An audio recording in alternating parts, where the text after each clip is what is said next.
such an awakening to know that the very thing you were trying to kill your entire life is the one reason you were probably put here on this planet. That really was a wow moment for me. From the outside looking in, this week's guest, Melissa Bernstein, is a wife, a mom of 6, a partner with her husband in a legendary toy business, Melissa and Doug, that has become massive and a huge success story that's been built over a series of decades. They've built a life together, a family together, a business together, become incredibly service-minded, helping young entrepreneurs and all sorts of different things, and created toys that have delighted and created joy in the faces, the smiles, and the lives of millions of kids and families, which is why it makes it really hard to believe that underneath it all, from the time she was a young child, Melissa has lived with a veil of darkness that has sort of followed her through her entire life, that she has struggled mightily with in many different ways and kept hidden, kept secret from the world. And she asked to share what's been going on behind the scenes in a very powerful, moving, raw, beautiful conversation. She takes us into a part of her life that has been entirely private, known to almost nobody, and how she has recently learned to almost mine that part of her life as source fuel for beauty and joy and delight in the world. I'm Jonathan Fields, and this is Good Life Project. There's actually a really interesting backstory that starts with you. I think the language you used was being born in a state of existential angst. Yes, it was only through listening to your podcast, truly, that something was evoked in me, and I felt for the first time that maybe I had something even deeper than the toys to share with your audience. And I've never been moved to do anything before. I literally was moved to contact you and hope that you might want to share my deeper story. Yeah, which I love and I do want to share. So take me back. Right now, people know you as the co-founder of this incredible toy company that has been built. It's giant. It's impacted millions of lives and families around the world. And we might go sort of a little bit down the entrepreneurial path and some of the entrepreneurial education work that you're doing. But take me back to when you were a kid, because if you looked back then, I'm guessing where you are now is a profoundly different place than how you were feeling you were existing in the world. Yeah, I always say that, my mom always said I was born colicky. I was never able to be soothed.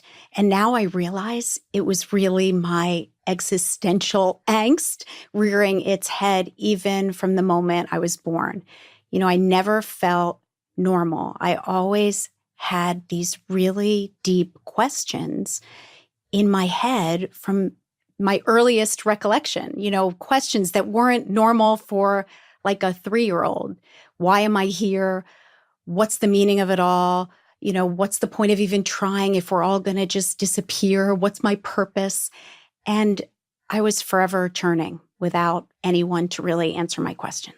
And these are questions that most people don't ever deal with. and if they do, usually it's somewhere in the middle years of their lives. And this is something you were dealing with at your earliest memories. Yeah, when I was 5, I literally wrote a poem because I have the year on it. It was crazy. I wrote, "The burden of myself is almost more than I can bear. Yet rather than slip further down this mountain of despair, I think I'll cry for help and hope that someone hears my plea before there is no chance at all to ever rescue me." At 5. And these poems would just appear in my head continually, but they were all of fear and doom and gloom and dread. Like nothing was happy about them, really. So I would constantly write down the words, and there were notes too, music, songs, and words that appeared in my head. But they were very, very desperate and not something that I could ever share with anyone because they were so dark, deep, and full of despair.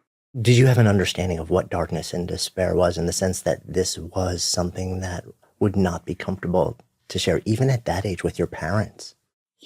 I really didn't. I just knew that I didn't want to feel this way. I think one of the biggest issues that I grappled with my whole life was feeling different, feeling that nobody understood and nobody cared to understand, and yet wanting so desperately just to be like everybody else. I just wanted to be quote unquote normal and to be able to, I would look at people. And that was the other thing. I always saw these incongruities in life and people around me. Like I'd see people having fun and laughing and dancing and, being mirthful and joyous. And I was like, why are they able to be that way? I don't get it. Like, why is something wrong with me that doesn't allow me to ever feel free? So sort of channeling these thoughts into words and notes and music became, I guess it not even really an outlet, because it doesn't seem like it released the pressure for you. Exactly. No matter how much I wrote, more filled its place. And I think it was because what I learn now, because, in the end, this has a powerful ending for me. It wasn't able to connect with anyone because it was so desperate and so gloomy and dark. And I was so scared to share that with anyone. I was really scared that they would see me as odd and different and dark and depressed. And I tried to hide it as much as I could, even though it did come out in these poems and these songs. No one really ever. And still, to be honest, this is the first time I'm actually even sharing that I've ever had these thoughts. Tell me more what was going on just in terms of the family and the family dynamic. Did you have siblings? What was it like at home? So the other thing that complicated it, the good news is now I realize that I was born this way, so that the family dynamic just sort of added to it. But unfortunately, I also had a very dysfunctional family situation as well. My parents, no fault of their own, didn't have great childhoods themselves. So my family was very dysfunctional. And my only sibling was a special needs brother who was suicidal most of his life. I was his only source of comfort to help him feel that his life was worth living and that he shouldn't take his own life or kill some of the others who had made him so miserable. It further isolated me and made me feel that any emotion that was negative wasn't something you could ever share. I always sort of had to fix everything. And, there was a lot of anger in my family. And I always felt that I had to be good, perform well, be the best I could be so that I didn't irk someone and get them angry at me. And so that my brother wouldn't do something terrible.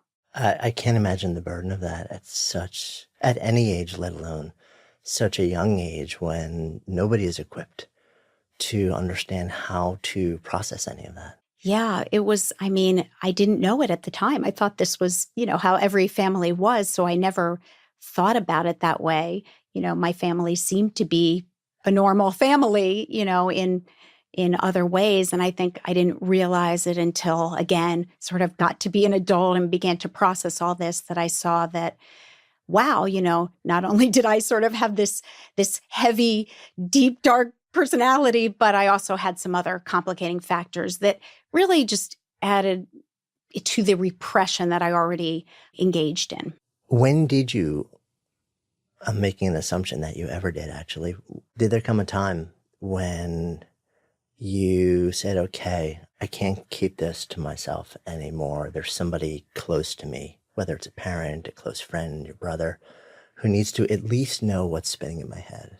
So it's funny. There are only 2 times in my life that I can remember even letting out a little bit of it. And I'll tell you, it came out certainly through my self-punishment later. But one time when I was literally having truly a nervous breakdown in college, and I was at a moment where I just needed to talk to someone so badly. I called a friend of mine on the phone and I started to tell her how I was in a very bad place and I was having these awful thoughts. And she said something, again, I still don't forget, 30 years later, she said, "What? Are you telling me that Missy Landau," which was my name then, is having these thoughts. Like, I thought you were perfect. I can't believe that you, of all people, would be in such a dark place. And I heard her say that, and I literally started to have a panic attack. And I quickly was like, oh, well, those were thoughts I was having a few days ago, but actually, I feel fine now. And I quickly sort of hung up the phone, because no one everyone was shocked, and no one thought that someone like me, because I gave this persona that everything was great, could ever have those feelings. So I felt like a fool. And actually, I berated myself for months after, like, how could I have ever let her know that?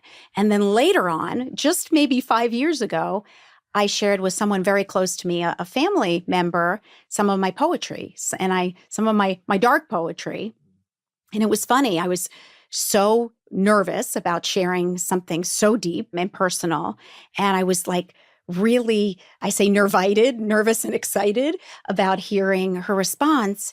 And her response was so disappointing. It was, wow, you must have really been in a dark place when you wrote that. And I'm so glad you're better now. And I had to laugh. I didn't say anything to her because, of course, I repress my feelings.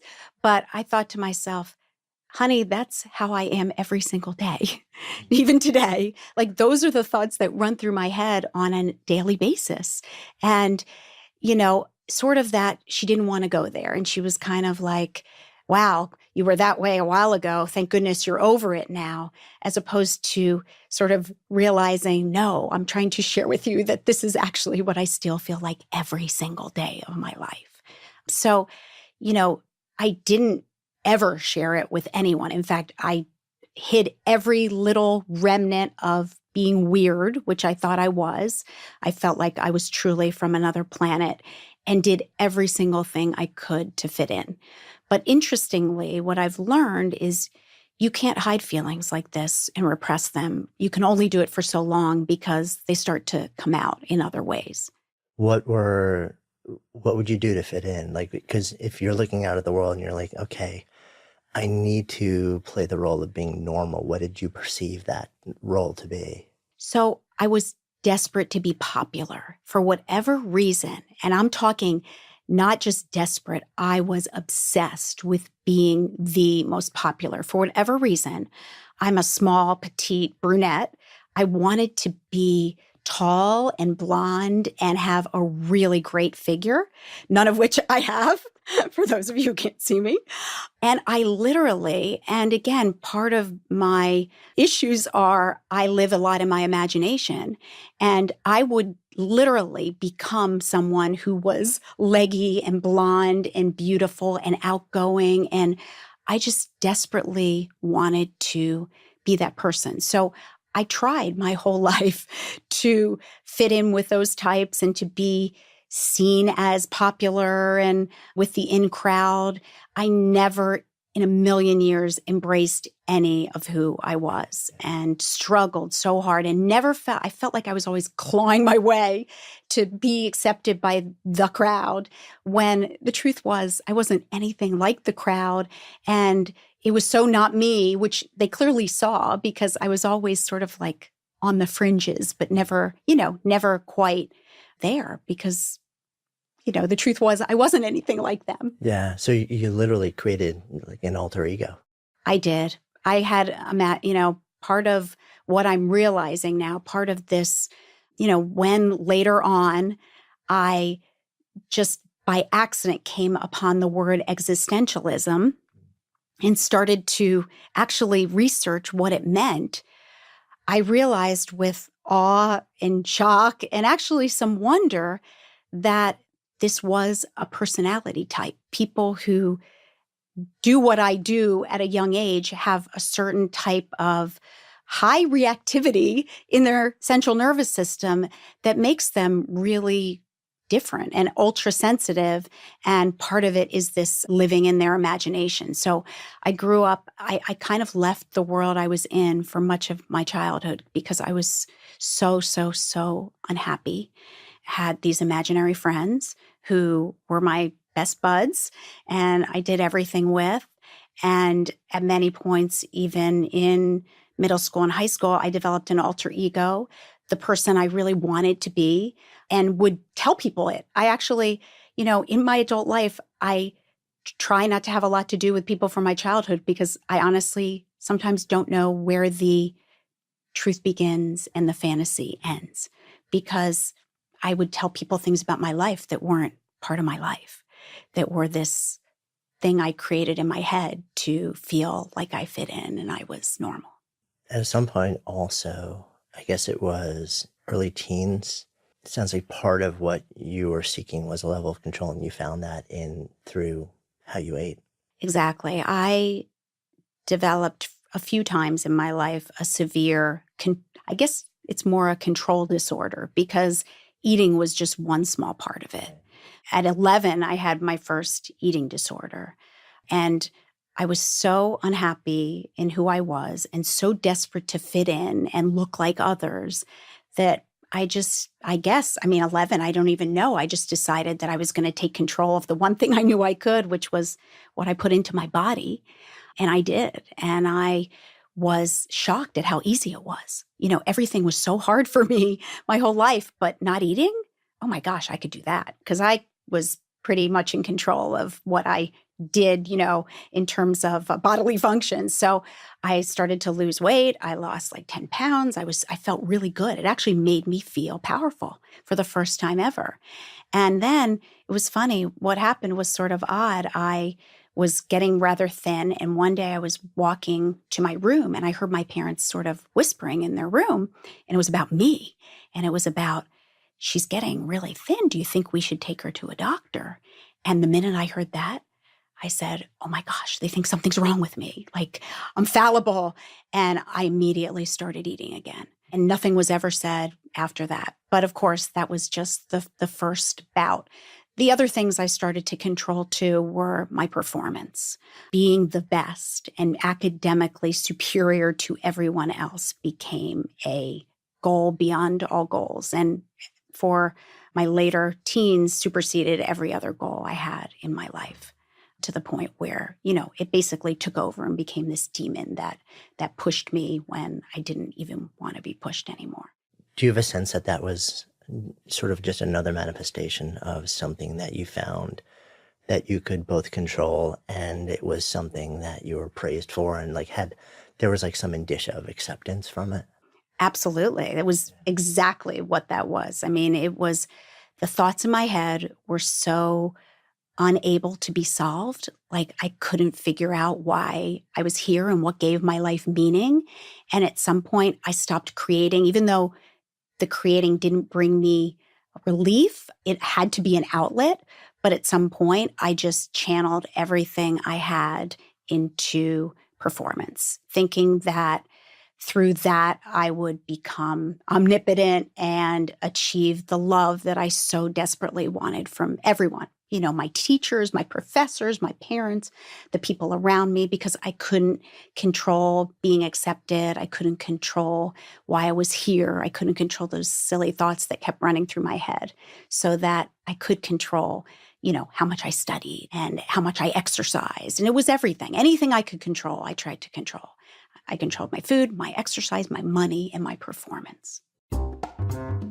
So I love learning, but I don't have a ton of time for reading these days, and I have discovered that audiobooks are an amazing way to keep yourself in the know and help you basically be a better you. And Audible has been my absolute go-to resource for audiobooks. They have a massive selection, a free, super easy to use app, and this is actually a really cool part of it. You can jump between devices seamlessly. So I'll start listening on my phone while I'm out, then come home and it picks up on my Alexa immediately just where I left off. And the app also lets me listen to books at up to 2 times speed, which I'll sometimes do. And these two features alone make such a giant difference, because I can listen to an audiobook now way faster than I can read, and that lets me get through so many more books. I was actually recently listening to Bruce Springsteen's Born to Run, which was read by Bruce, and it was so moving to hear his stories in his own soulful, raspy voice. So much different than just reading it. And by the way, you can also find my book, How to Live a Good Life, on Audible with with little old me narrating. And right now, as a Good Life Project listener, you can get a free audiobook with a 30-day trial membership. Just go to audible.com/goodlife. Download a title free and start listening. It's that easy. Go to audible.com/goodlife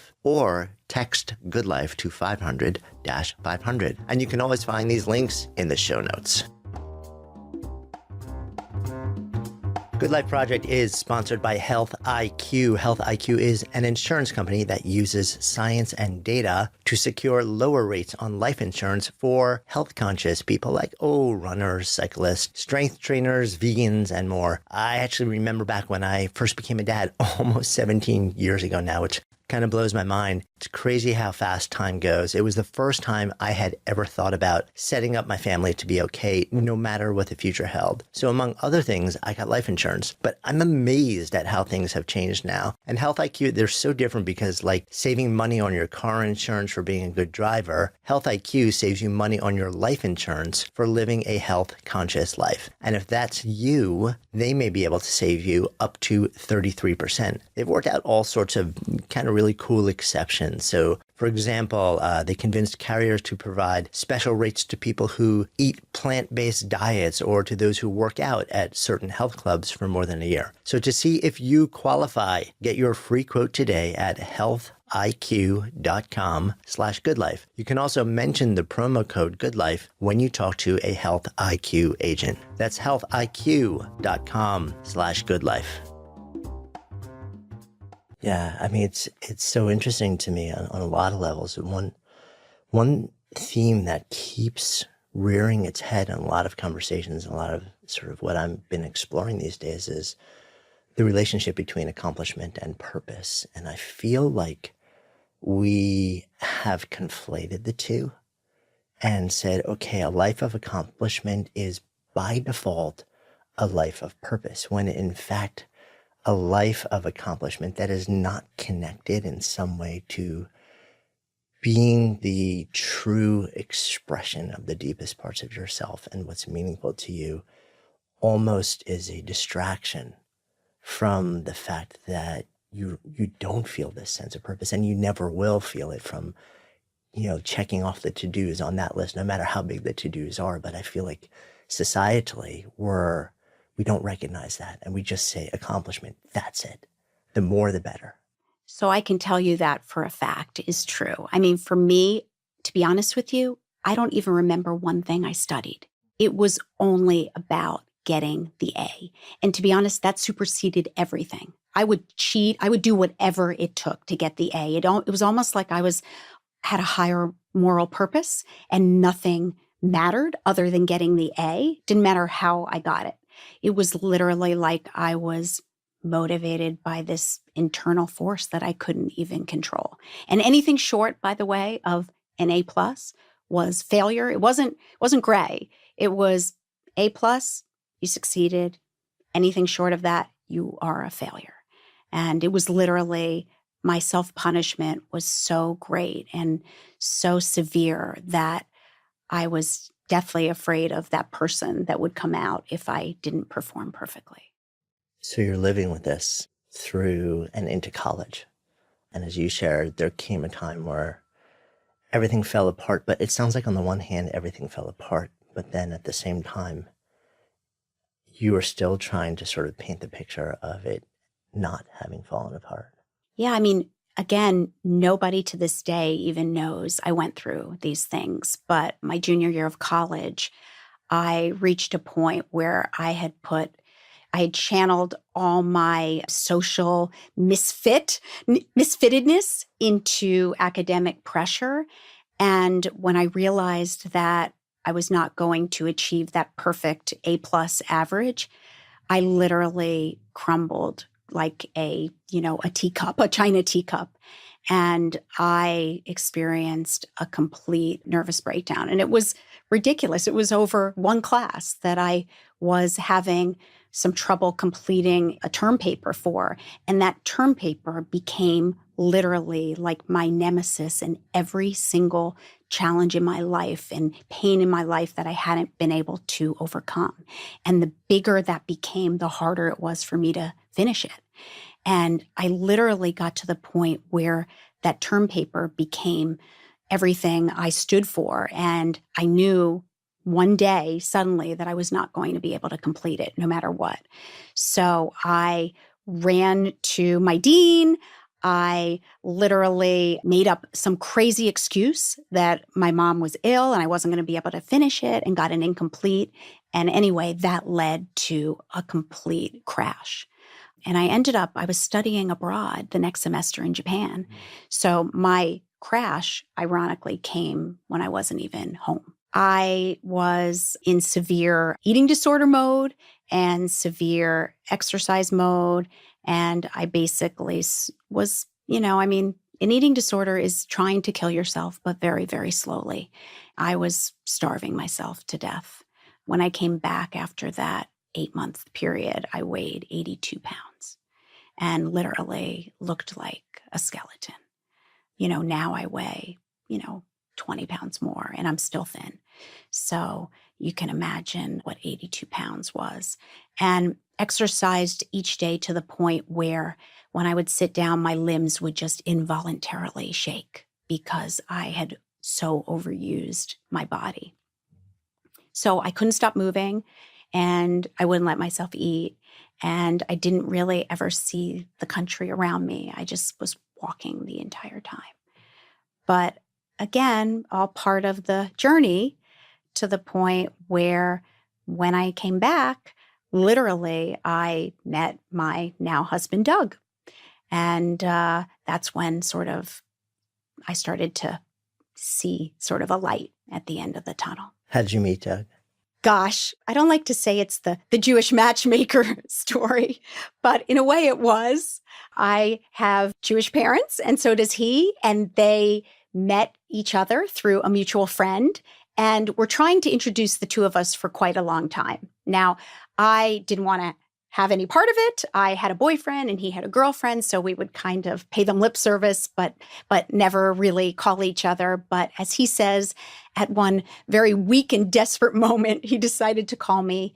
I picked up and we had a really long talk, and he ended it by saying, "Hey, would you like to continue this over dinner?" And I was like, "Sure." I was 19. So we went out to dinner. His first thought, we never talked about it, but his first thought when he saw me was like, "Oh my gosh, she looks like she is emaciated." What happened then, and again, never talked about it, he said he felt that he needed to make me eat. And because I was a pleaser and never wanted to get anyone angry with me, when he told me to eat, I would eat. And I didn't want to eat. So when I wasn't with him, I would starve myself still. But I didn't want to displease him. So when I was with him, I would always eat, and he would make me eat dessert and all these things that I viewed as bad. But gradually, because of that, I started to, despite my not wanting to, gain weight. So it's like he was a caretaker and you were a pleaser, which in certain circumstances is going to be really bad. But it seems like in some way it worked. At that moment, at least right for that moment in time. It was exactly what I needed. At any point while you're going through this idea of talking to somebody, this idea of therapy, is it something that in your mind comes up? Is it something that is even a possibility, or is it something where you look at that as, well, that proves that I'm not perfect, so I'm not even going to go there? Or I'm just curious whether that was part of what was the internal conversation with you. So if you can believe it, until like this year, I never even knew that this was going on. I mean, I just was going through my life thinking that I was just abnormal and weird. And, I didn't ever think, wow, I really need help. Or I was so repressed. My entire life was pushing down any emotion I felt that I thought was bad and that I couldn't show to people. And it was literally, I had so many layers of emotion deep, deep, deep down under phoniness and inauthenticity. I mean, I had no idea who I was. So I certainly didn't know that I had problems. And yes, if I did know, I would have definitely pushed them down and not admitted them, because I had to be perfect. Have you talked to Doug since then more about those early days and sort of what he was thinking in the early dating times around you and how intentional his behavior was and whether he questioned whether there was something else going on? It's interesting. And I think one of the reasons we got along is he isn't that type of person. I am so ultra deep in a bad way and heady. And, everyone always said, you're too this, you're too heady, you're too sensitive, you're too intense, you're too emotional, and he is not. He is about action and doing and not thinking a lot and not talking a lot. So we really didn't. That's the thing. I haven't even talked to him about these things. That's why this conversation is such a odd thing for me, because I haven't, other than a therapist I'm now talking to who's helped me a great deal, I've never talked to anybody about it until literally maybe a year ago, including my husband. So, because again, these feelings are not good ones. It's not like, hey, Doug, let me tell you what's on my mind today. What do you think is going to happen when we're not here anymore?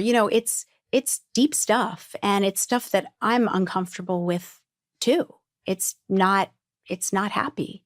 So the things I think are not good thoughts. I have to push, well, now I'm doing something different, but my whole life I pushed them very, very deep so that I could have the happy thoughts above it. But the truth was, like I said, you can't repress things forever because they well up like a blister and ultimately, have to pop. Yeah, it festers. It's a matter of when and how. So you meet Doug, you start dating, then she get married, and you both become partners in life and partners in business, Well, actually, we start our business when we're just that's dating. Right, that's right. So, so fill that in a little bit for people that don't have a sense of it. So to further complicate things, which is really hysterical now and is great fodder when I talk to young entrepreneurs. So here I am, a closet creative my whole life, a musician, a poet, words came out in poetry. I don't know if you'd call me a poet, but someone who did all these creative things. And here I am in college deciding I want to be a lawyer because I thought it was the thing to do and it looked good. So I go into the LSAT feeling deep down that this isn't right for me, that a law career is going to be a little bit too rigid for someone who is completely in her imagination and out of the box. And I panic in the middle of the LSAT.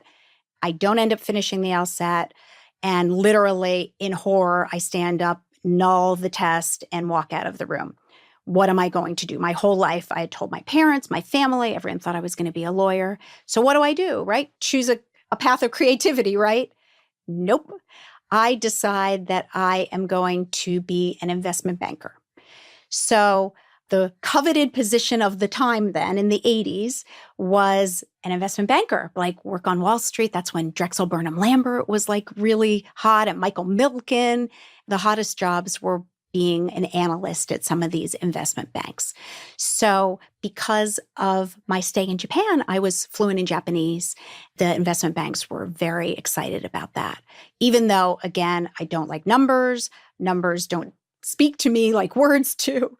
So I get a job at the most, at the time, highly coveted investment bank on Wall Street, Morgan Stanley. That was my number one choice. And for the first time in my life, I felt like, oh my gosh, I've been accepted. Here, I literally got what some view as the most coveted job you can get out of college. And I didn't even try to get it. Like they sort of came after me. So I was, for a brief respite, I was like basking in the glow of acceptance. Then what happened is we got a mini MBA at Columbia before we started. And in the middle of that MBA, I suddenly realized with horror that I don't like numbers. In fact, I don't like them at all. They don't speak to me. They're boring old numbers on the paper. Like, what am I doing here? And I didn't get it. I was having trouble with all the worksheets. I was asking my peers for help and they were just whipping through them and like, you don't get this? I was like, no, I don't get it. So I start in investment banking. Doug was in advertising. This is getting to how we decided to get off the boat. I especially was the most miserable I had ever been in my life. After about a year in that, I literally felt like I had a 2-ton gorilla sitting on my shoulders. I couldn't get out of bed. I felt like a flower without water and sunlight. I was like withering away, sort of falling into the ground, and knew that there had to be something better. So Doug and I decided that we were both going to step off the corporate treadmill and do something that allowed us to get up each day and feel like life was worth living. So we went away for a weekend to this bed and breakfast in the Berkshires called the Cliffwood Inn. And that was our fateful weekend. We went there. We're not leaving. You know, most people would go there to a bed and breakfast and say, we're not leaving all weekend. But with us, it was all about, we're coming up with a business idea and that's it. It's making lists, nothing more. We ended up immediately honing in on children. You know, 3 out of 4 of our parents were educators and we loved children. Children were just, you know, something happy and uplifting. And we said, we're going to do something with kids.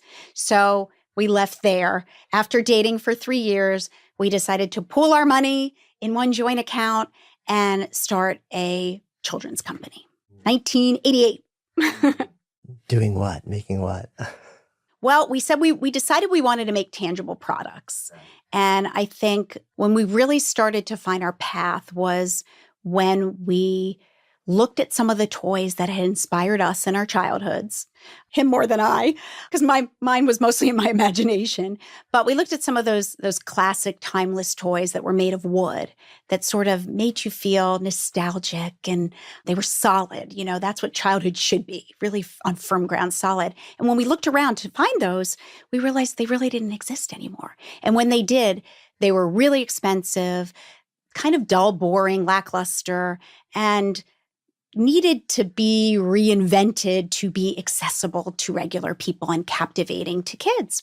So we kind of had that light bulb moment where we said, ooh, maybe we should make some wooden toys. That's what started us on our path. We started with puzzles, a dull, boring, lackluster category that needed to be dusted off, taken out of the attic and reinvented. And that was our first category. Yeah. And I mean, the story on the business side is kind of legend at this point. You guys hustled fiercely, worked, basically figured out everything along the way as you went.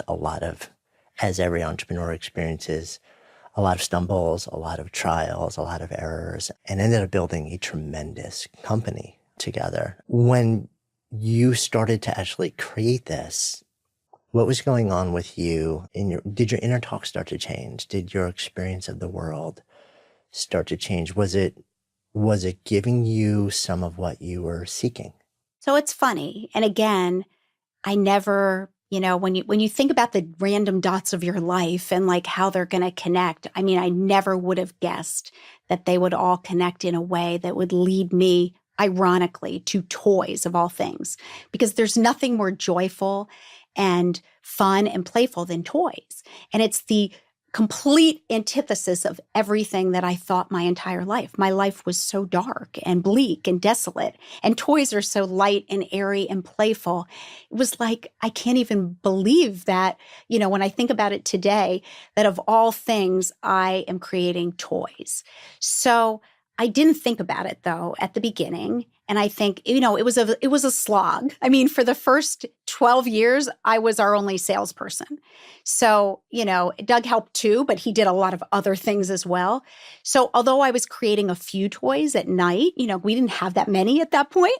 And I was really selling, which was one of the most challenging things of my life because, you know, I'm the last person who should be selling product. Right. And also I'm just thinking that, I mean, sales is the one thing, like sales is defined by sort of like nonstop no's, Exactly. So you which for take, your like the state and the sort of like seeking approval state and sort of like the existential questioning, yep, how do you do that? I literally had to say to myself every single minute, pick up the phone and just dial, because thinking was really, really bad, because I would envision a toy store with the one sole proprietor in that store sitting behind the counter waiting for the phone to ring to be a customer, and then pick up the phone and hear me on the other end. Hi, can I sell you something? So it was the most challenging years of my life. But the irony is, by the end of it, I actually grew to need it, because sales is a drug. And I ended up making quite a game out of it to try to convince the person on the other line, the other end of the line, that my product was going to change their lives, and to get them to go from saying, absolutely not, I will not buy your product, to saying, sure, I'll take it, was got me a high unlike anything I had ever experienced to that point. And when I stopped selling 12 years later, I actually started the days very depressed. I had to artificially get myself up.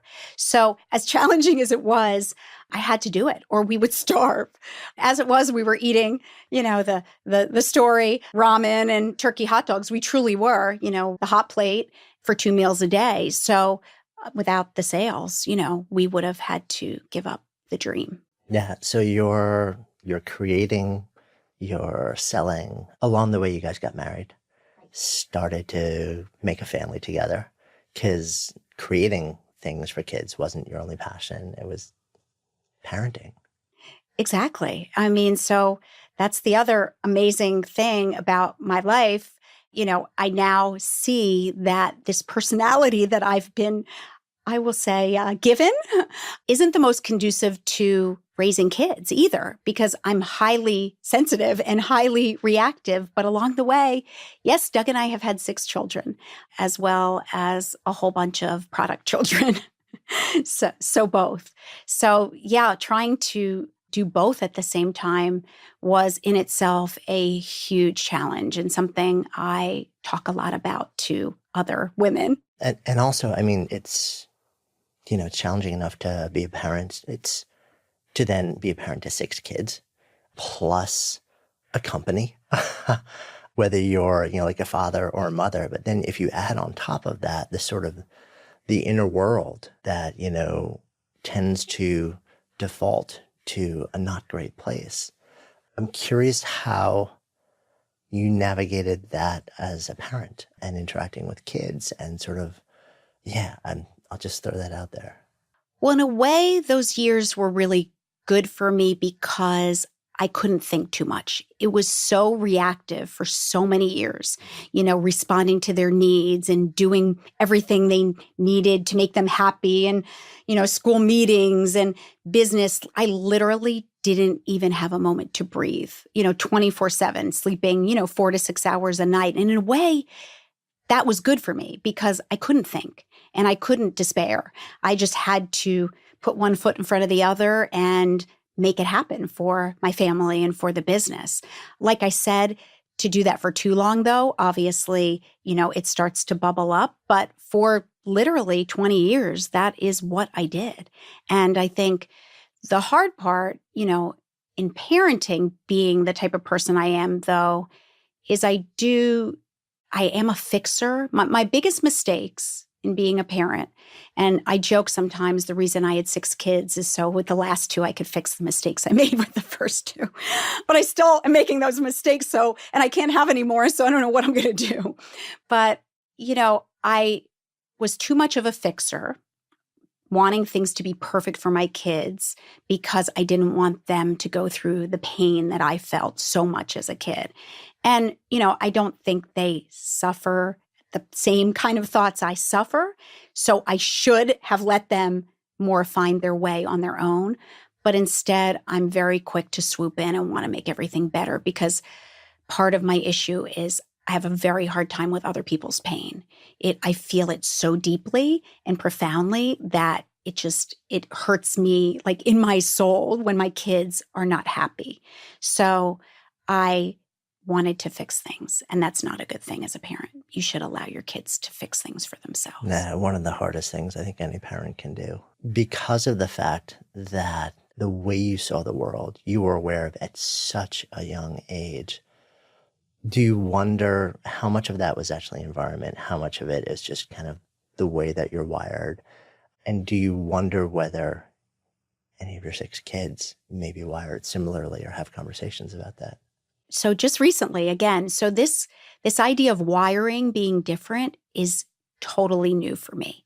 I just thought of myself as really weird and never accepted any of this and tried to push it down, not realizing that this is the very reason I can do what I do. Like it only recently connected for me. And it was like, I mean, I might have sobbed for days when I realized that, because it was such an awakening to know that the very thing you were trying to kill your entire life is the one reason you were probably put here on this planet. That really was a wow moment for me. So I have wondered in my kids if that exists. I don't think so. There may be just one. There's one who, from a very young age, had night terrors and talked a lot about her worry about fear and being alone. So there may be one. And interestingly, her wiring is a lot like mine. She's very, very high strung. So I am extra close with her because I'm really fearful for her. I don't want anyone to it's hard to believe I'm still here, to be honest. And, my goal now, which is one of the reasons I'm here, is to hopefully connect with people who feel as despondent as I did my whole life. I mean, I was really close to killing myself many, many times, but I didn't. And I'm really glad about that, because if through that I can create and help others, then it's all worthwhile. You mentioned that it wasn't until very recently that you realized that this different wiring, different doesn't necessarily mean horrible or bad or needs to be fixed. I mean, to the extent that it causes great suffering, of course, we want to see if we can minimize that. But also, very often, different wiring can be a source, channeled in certain ways for powerful outcomes, powerful output, powerful creations. Tell me more about you sort of making this connection. So it was quite accidental. I read Viktor Frankl's book, Man's Search for Meaning. Oh, man. I literally reread that every year. And in the end of it, he talks about existentialism. And I was like, existentialism, existence. Wow, kind of interesting. And I just looked it up, literally. And as I read, I sort of had this moment of like, oh my gosh, this might be exactly what I've been dealing with my whole life, and started looking at existential depression. And then it suddenly led me further and further and further, and rapidly for the next 6 months, I started researching and realizing that I don't know what you call it. I have a condition, basically, like there's a name for what I have felt since the time I was born, which is, existential depression. And that's what I've kind of had, this chronic low-grade depression, because I have a meaning crisis. And then it talks about some of these books I got were so profound. They talk about the types of people who suffer from existential depression. And it was like I was reading my life story. It was talking about these overexcitabilities and high sensitivities, and every one of them, they're in 5 areas. And they said some people have one area lit up. And I was like, what does it mean when you have all 5, like on the highest level? I realized that, oh my gosh, like this explains it. Like the reason I have this is because I'm the way I am. And the best book, it was like the most life-changing book. And I, openly wept when I read it. It was talking about A Creative Person's Path Through Depression. And it mentioned the word creative.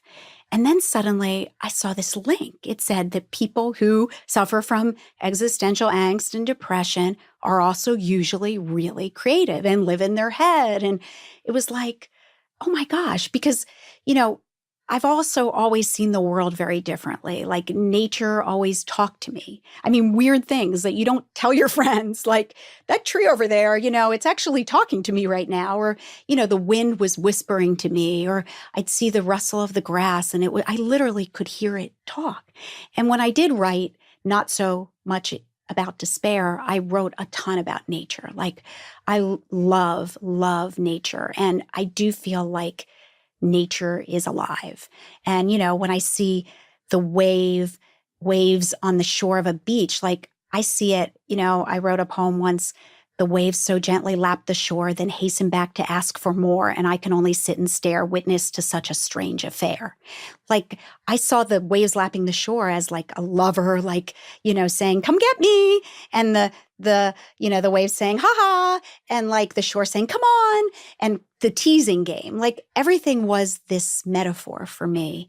Again, that heightened level of awareness is the reason that I can create. So the most profound awakening came when I read a book about people who constantly ask the question, why? Why am I here? What does it mean? What's the point of it all if we just all turn to dust? Because those are the questions that unfortunately forever plague me. And it said, something so profound. It basically said that, the universe doesn't tell you what meaning is. Like it doesn't say, here is meaning and go find it. It's up to you. Like you have to define, create, and commit to what meaning is for you. And it's different for everybody. And then get out there and start doing it so you don't fall victim to despair. And that was so profound. It basically said, like, you aren't going to get the answer. But if you continue to take that angst and turn it into something that has the power to touch others and impact others, you will find your meaning. And that was like such an amazing moment because I suddenly saw what I had been doing through, I'd never even seen it this way, through our business and through, the fact that the toys can impact people as sort of completing that circle that I had been so longing for.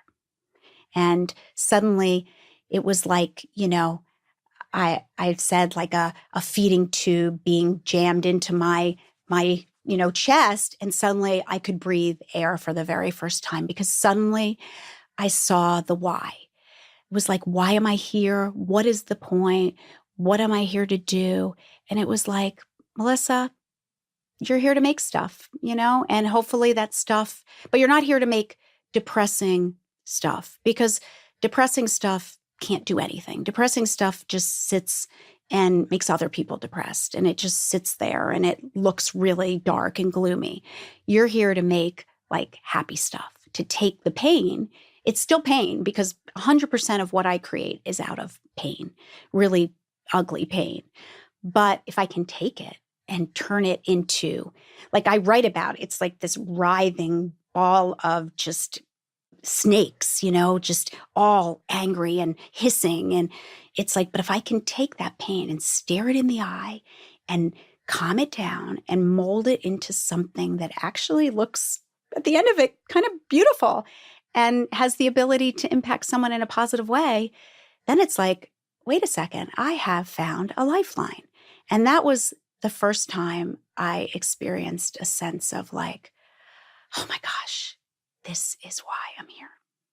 That's powerful to be able to find a way to see your own suffering and understand that there's either a path that you see or to look back and see that there's a process that you have been embracing for years as a way to, in a way, transmute suffering into joy and meaning. I mean, that's what Viktor Frankl that was his fundamental message. That is what the whole, logotherapy was about, is that, there is, we all experience suffering, and certainly at very different levels. What he endured in the camps versus what somebody might endure in their lives individually, in their heads in a modern society. And you never compare. There is no reason to it. There's no way to compare one person's suffering with another's.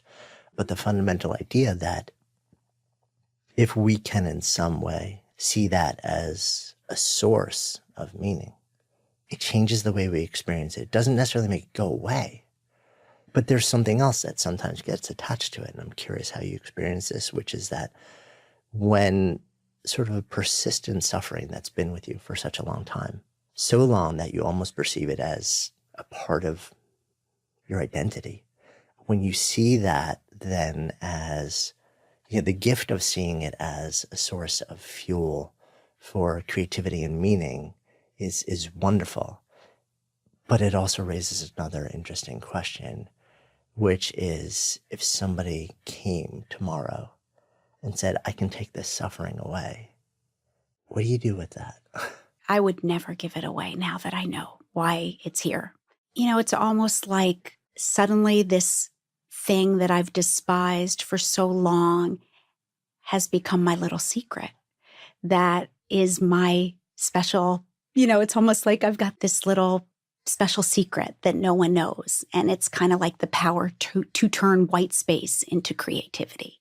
And that feeling, despite the fact that I go through such angst and turmoil, continually, the feeling of being able to turn white space into something beautiful is unlike any drug I would ever be able to take. So, I've swung between the lows and highs, but I would never, now knowing it, give it away. So where do you go from here? It sounds like a lot of this is very, very fresh in terms of your understanding, your history, where you are now. So, as we sit here now and you're starting to look forward, you're like, there's a new sense of who I am and a new sense of awareness and how I want to be in the world, how I want to lead, how I want to parent, how I want to be a partner in business, in life, in relationships, mentor to others. How do you move forward? Like, how does it change you? So my creativity has never been through my own words, other than written on paper. It's always been through things I make with my hands. My channel has been through my arm. I'm either writing or I'm writing notes, writing words, writing notes, or crafting products. So this is a whole new era for me to speak with my mouth. But I think for me, I desperately need to connect with people. And I think I've been able to connect through a product with people, but never through myself with people. So, I always convince myself, part of my hard exterior, my shell was convincing myself that I didn't need anyone my entire life and that no one understood me, so I didn't care. And I convinced myself of that really up until, to be honest, like the last couple years, that I don't need people. I'm fine as I am. I'm a rock. I'm an island. I write about it all the time. Not like that. But now I've realized, kind of with shock, that I actually do need people. And I do desperately need to feel connected. So this next chapter is about, and my whole life I've been so inauthentic and such a shell, for what I thought others wanted me to be or what I needed to be accepted, that this is about like removing the cloak and saying, here I am, like I'm real. You're seeing me for all my, churning and all my flaws, but maybe we can connect that way. And I can help you to be a better form of who you really are. So my goal is to not only create toys, because that's one of the ways I channel the pain, but also to do it through connecting personally and through my voice and my being with people and helping them to find their voice and their passion and figure out why they're here. So, as we hang out here right now, the name of this is Good Life Project. So if I offer that phrase out to you, to live a good life, what comes up? So there's a great Gertrude Stein quote that is, the artist's job is not to succumb to despair, but to find an antidote for the emptiness of existence. So what I needed to do to be whole was to create for myself a mantra that I could use every day when I started to feel myself go into that really dark place. And so I wrote a poem because again, my job is to find my way out of this. That's why I'm here. Otherwise, why would I be here? So basically my poem for that is step on out of the brain and move into the heart, free to channel the pain into jubilant art. And for me, that says it all because when I live in my head, it's a very dark place. And that's where all the thoughts come. The thoughts are dark, very dark. And when I live in the bottom of my heart, in my gut, that's despair, that's depression, and that's very low. So my goal is to step out of my brain, move into my heart. When I'm in my heart, like the upper heart, that's where I'm free to channel the pain into jubilant art. And the goal for me is to take all that pain, transfer it into something tangible, but not something tangible that's dark and gloomy, but something that's jubilant, something that I can then take and I can say, look what I made you from all this pain, but look, there's no pain in it. It's full of joy. It's full of light. It's full of laughter, and I can hand it to them. And through that, I can impact their lives in one way. Because my true goal is that if I give and they receive, that giving and receiving becomes the very same thing. And that the rest of my life can be spent giving while receiving. Because, in the end, we really are all one. Thank you. Thanks so much for listening, and thanks to our fantastic sponsors. If you love this show, please support them. They help make the podcast possible. Check out the links in today's show notes. And don't forget, by the way, to grab your spot at this year's Camp GLP. It's an amazing way to step out of your life every day, out of the frenzy, and just spend time reconnecting with who you really are, meeting amazing new friends, and learning a ton along the way. And if you've been waiting, be sure to register now to lock in your $200 super early bird discount. Learn more at goodlifeproject.com/camp. See you next week.